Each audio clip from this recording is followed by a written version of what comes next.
Ancient aliens and biblical connections? It sounds far-fetched, but what if there's more to our religious texts than meets the eye? Today, we're exploring some mind-bending theories that challenge everything we thought we knew about history and spirituality. Oh wow, that's quite an opening statement. You've definitely piqued my curiosity. Where do we even begin with such a vast and controversial topic? Well, let's start with the Book of Enoch, an ancient text that's been the subject of much speculation. According to this text, Enoch had some pretty extraordinary experiences, including journeying through what's described as the heavenly realm. What's particularly interesting is how Enoch's story seems to mirror concepts found in many major religions. That's fascinating. Can you elaborate on those parallels? I'm curious how widespread this concept is across different belief systems.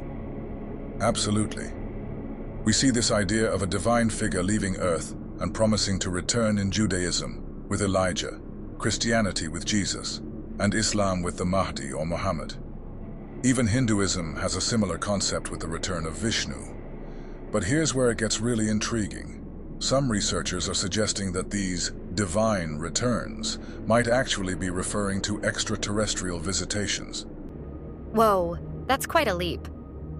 But I can see why some might draw that conclusion. The descriptions of figures riding upon the clouds of heaven and being accompanied by the armies of heaven do sound like they could be interpreted as advanced technology or spacecraft if you look at it from that perspective.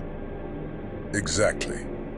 It's a provocative idea that challenges our traditional understanding of religious texts. And it raises some interesting questions about how we interpret ancient writings. Could our ancestors have been trying to describe advanced technology using the only frame of reference they had? That's an intriguing thought. It reminds me of Arthur C. Clarke's famous quote, "Any sufficiently advanced technology is indistinguishable from magic." Perhaps what our ancestors saw as divine or magical, we might now interpret as highly advanced extraterrestrial technology. Well, that's a great point. Now let's move on to another fascinating aspect of this discussion: the Catholic ritual of transubstantiation. This is the belief that bread and wine become the actual body and blood of Christ during communion. It's one of the most sacred mysteries in Catholicism, but some researchers are proposing a rather unconventional interpretation of this ritual. Oh, I'm curious to hear about this. How does transubstantiation tie into our extraterrestrial discussion? Well, some theorists suggest that the emphasis on blood in this ritual might have extraterrestrial origins. The idea is that perhaps advanced beings use blood to extend their lifespans, and this ritual is a symbolic representation of that process. They point out that many ancient cultures had traditions reserving blood for the gods. That's certainly a controversial theory. It's important to note that these are speculative ideas, not widely accepted theories, right? Absolutely. We're definitely in the realm of speculation here.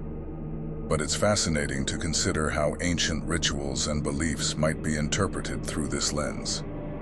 It makes you wonder about the origins of other religious practices and symbols, doesn't it? It certainly does.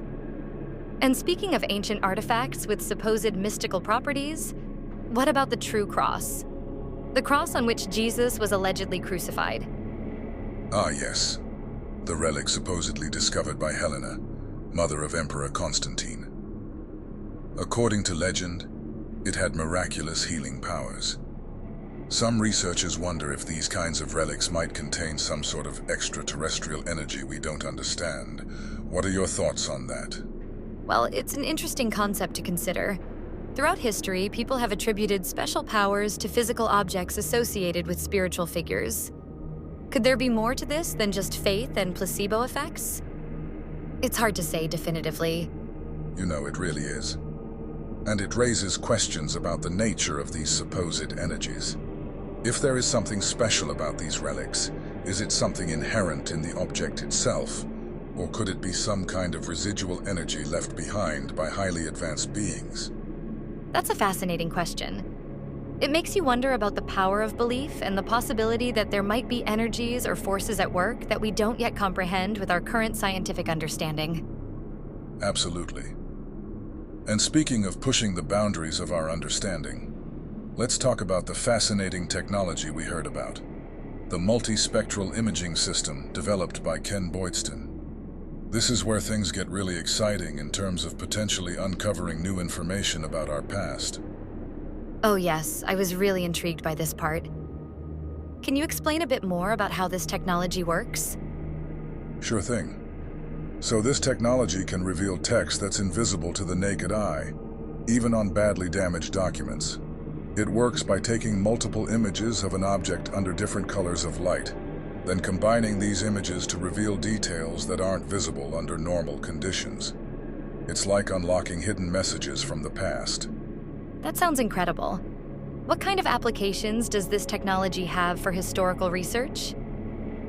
Well, the possibilities are really exciting. We could potentially recover lost knowledge from ancient texts, including parts of the Book of Enoch that we've never seen before. It could be used to read scrolls that are too fragile to unroll, or to recover text from documents that have been burned or eroded over time. So we could potentially fill in gaps in our historical record that we previously thought were lost forever. That's mind-boggling to think about. Exactly. And some researchers, like Giorgio Tsoukalos, who was mentioned in the passage, suggest it might even reveal more evidence of extraterrestrial interactions with ancient humans. While that's a controversial idea, it's certainly an exciting prospect to think about what kind of information this technology might uncover. It really is. And it's a perfect example of how modern technology can help us understand our past in ways we never could before. It's like we're detectives, using cutting-edge tools to solve ancient mysteries. That's a great analogy. And it raises an interesting point about how our understanding of history is always evolving as we develop new tools and techniques for investigation. What we think we know about our past could potentially be turned on its head with new discoveries. Absolutely. It's a reminder that our knowledge is always growing and changing. But how do you think we should approach these unconventional ideas about our history and religious texts? I think the key is to remain open-minded but critical. These ideas are fascinating to consider, and they challenge us to think outside the box. But we also need to be careful about jumping to conclusions without solid evidence. It's important to distinguish between interesting speculation and established fact. That's a good point. It's easy to get carried away with exciting theories, but we need to ground ourselves in evidence and rigorous research. Exactly. At the same time, some of history's greatest discoveries have come from people who were willing to challenge the status quo and consider seemingly outlandish ideas. So there's a balance to be struck between skepticism and openness to new possibilities. I couldn't agree more. And whether or not these specific theories about extraterrestrial connections to ancient texts and artifacts turn out to be true, they remind us that there's still so much we don't know about our own history and the universe around us. Well said. As we continue to develop new technologies and uncover more information about our past, who knows what we might discover? The truth, as they say, might be stranger than fiction. And that's what makes this field of study so exciting. It really does. Every new discovery has the potential to reshape our understanding of who we are and where we come from. It's a thrilling time to be alive and exploring these questions. Absolutely. And it's important to remember that even if some of these more speculative theories don't pan out, the process of investigating them often leads to other valuable discoveries and insights. Science progresses not just through proven theories, but also through the questions we ask and the new avenues of research we pursue. That's a great point.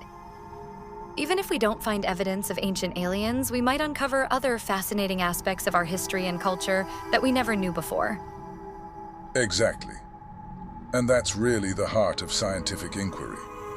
Being willing to ask questions and follow the evidence wherever it leads, even if it challenges our preconceptions. Whether we're talking about ancient texts, religious rituals, or mysterious artifacts, there's always more to learn and discover. So true. And on that note, I think it's time we wrap up this episode. Any final thoughts for our listeners? Just this. Keep an open mind, stay curious, and never stop questioning. The universe is full of mysteries waiting to be unraveled, and who knows? The next big discovery could be just around the corner. Until next time, this is Extraterrestrial Mysteries signing off.